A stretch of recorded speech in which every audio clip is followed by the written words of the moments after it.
How's everyone, Grant here, and now that the Galaxy S22 retail units have been shipping into customers' hands, including my own, I can finally bring you this comparison so we can decide if you really need to spend the extra money and upgrade to the S22 Ultra or stick with the standard S22 if camera performance is your main concern. Now obviously the Ultra has a lot more advantages. It has the S Pen for one, also larger display, larger battery, all that. But if you don't really care about that and you really want to know about camera performance, then this hopefully will help you out here. Now on the S22 Ultra, Samsung has stuck with the same main 108 megapixel Samsung HM3 sensor, as well as the same ultra wide angle sensor that's found on the Galaxy S21 Ultra.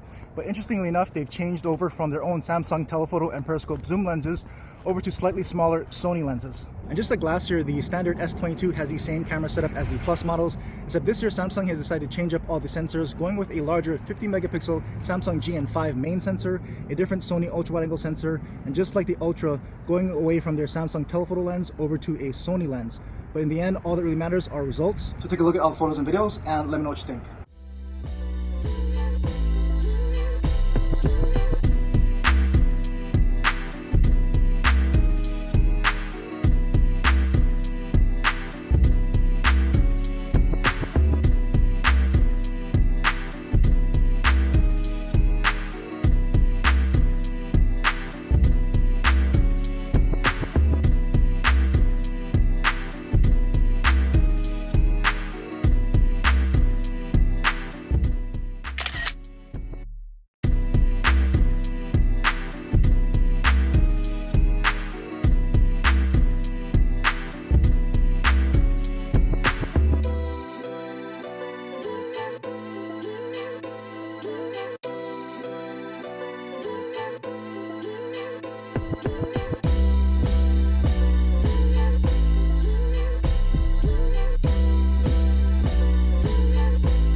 Alright, so here's a rear camera test on the Samsung Galaxy S22 and the S22 Ultra. As you can see right there, they are both recording from the rear facing cameras right now. And this is at 4K 60 frames per second from the ultra wide angle camera here. So I'm just going to pan around to give you an idea for how these ultra wide angle cameras compare. And I can't switch between the lenses at 60 frames per second, so I'm going to stop the video and then we'll come back with the main lens here. Alright, so we're back with the main cameras here on each, and just a note, at 30 frames per second you can switch between the lenses while recording. You just can't do that here at 60 frames. And so I'm just panning around to show you what these main cameras here look like in this particular setting. And you're probably going to hear some background noise, so maybe that's a good test for the microphones. But let's go ahead and pan over here and test the zoom out on the cell tower. So from this main lens you can move into, let's see, I think a max 10 times digital zoom here. From the main lens, let's do the same thing on the S22. And that goes to 10 times, just like the Ultra does. So I gotta stop the video, I'll come back with the telephoto lenses because again, you can't switch between the lenses. And so we're back with the telephoto cameras now. So this is a 3 times optical zoom, and these can go up to a 12 times zoom here from the telephoto lens on the Ultra, and same thing here on the standard S22. So that's the zoom from the telephoto lens. I'll come back with the periscope zoom lens on the Ultra. So here are with the 10 times periscope zoom lens on the Ultra, and we're still on the telephoto at 10 times zoom on the S22 since it doesn't have that periscope lens. And this can go all the way up to a max 20 times zoom here on that periscope lens on the Ultra. And again, same 12 times zoom there on the normal telephoto on the standard S22. So that's how the zoom compares here on both the phones. And so let's go ahead and test autofocus here on the post, first with the Ultra. So there you go, focused up and away. And it focused up and away. So I think you just gotta get the proximity right, so it's not the snappiest of focus with this sensor, but it will eventually get there. And then let's go with the standard S22. Focused up a little bit faster and away. Yeah, a little bit snappier autofocus here on the standard S22. And let's go ahead and test stabilization as you walk down the stairs here. So you can see what stabilization looks like here in 4K 60 frames per second as you walk to the path. And we'll just jog a little bit to stress out that stabilization here.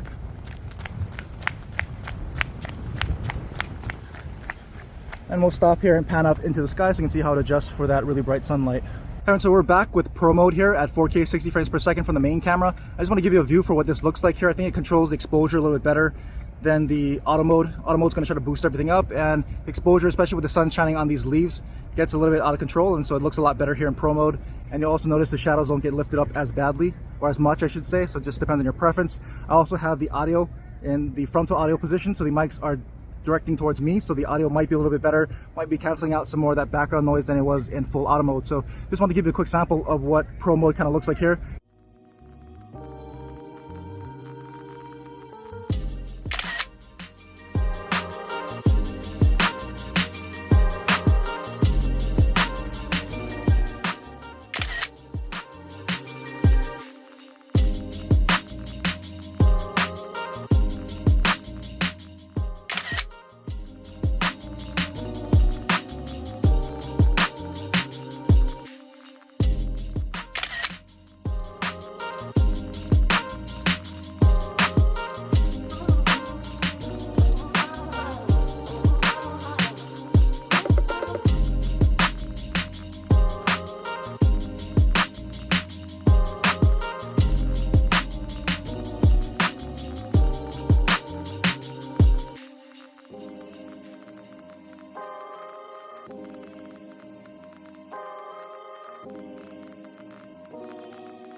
So here's a low light video test between the Galaxy S22 Ultra and standard S22.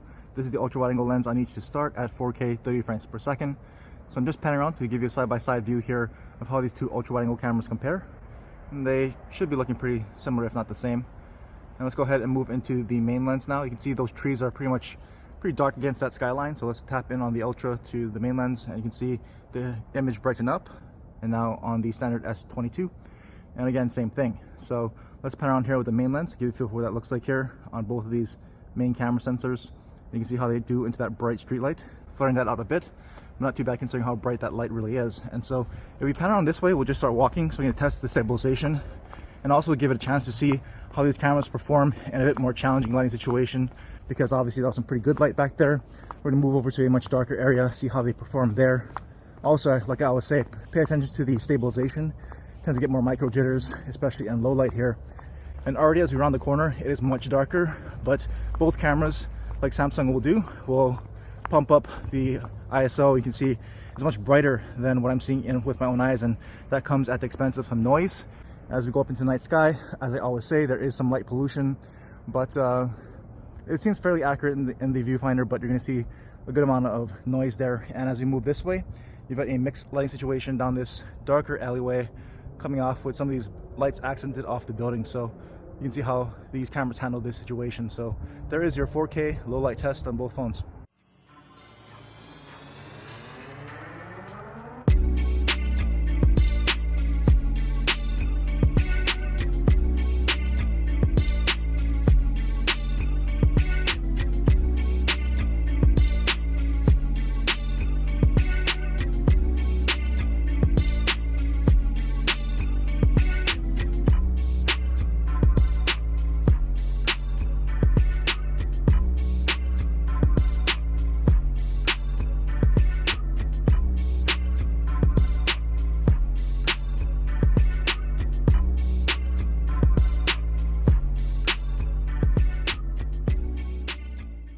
So here's a low light video test from the front facing cameras on the Galaxy S22 Ultra and standard S22. This is being recorded at 4K 30 frames per second. They can go to 60 frames, but like I always say, it's just darker at 60 frames and just doesn't make really sense in a lot of low light. But let's go ahead and test that stabilization here so you can see what it looks like side by side. And what's nice about these front facing cameras is that they have a wider field of view than most other cameras do when they're stabilized. So they are cropped right now for that electronic stabilization. Other cameras get a lot tighter, so you get a little bit more in the frame on these front facing cameras. And I have a water fountain here to my right so we can test out the microphones and how they cancel out or don't cancel out background noise. And as we move this way, you'll see the really bright collection of streetlights behind me, so you can see how these front-facing cameras handle that. And overall, actually not too bad. They're not blowing them out too badly, but they are trying to brighten up the scene more than it really is right now. And you'll see that here in this darker lighting, so it's much darker than what these cameras are showing right now. And at least in the viewfinder, not too much noise considering, but there probably is some. But that's going to wrap up this camera comparison between the S22 Ultra and standard S22. So what do you think? Did the standard S22 keep up with its bigger brother, the Ultra? Personally, I think it did in a lot of situations. My quick take on it is if you're basically not using it for long range zoom, then I think you're better off just getting an S22 or S22 Plus if you don't care about all the extra features that the Ultra has. But I know if you're going to get the Ultra, you probably are getting it for more than camera. S Pen, bigger display, bigger battery, all that stuff. But if you're purely concerned about camera performance, I think there's a lot of misconception that the Ultra cameras might be a lot better than they really are against the standard S22 or S22 Plus. So I think for basic shots and even video, I think the S22 and S22 Plus are gonna be fine. If you need long range zoom, then it's the Ultra. And even Expert RAW app on both phones are supported by Samsung. So if you want to shoot in RAW, you can on any of these phones, any of these S22 phones, and edit, post if you want to get the most out of the cameras. So that's not even no reason to get the Ultra either. But that's just my quick take on how these cameras have performed after just using them for about a day now. Let me know in the comments what you thought, and did you pick up any of these S22 phones? Have you been able to compare them side by side? And if you do, what are your kind of thoughts about that? If you picked up an S22 phone, which one did you get? Did you get a standard one, a Plus model, or the Ultra? Let me know. And if you have any other questions or comments I can help answer, I'll answer what I can. And as always, thanks for watching.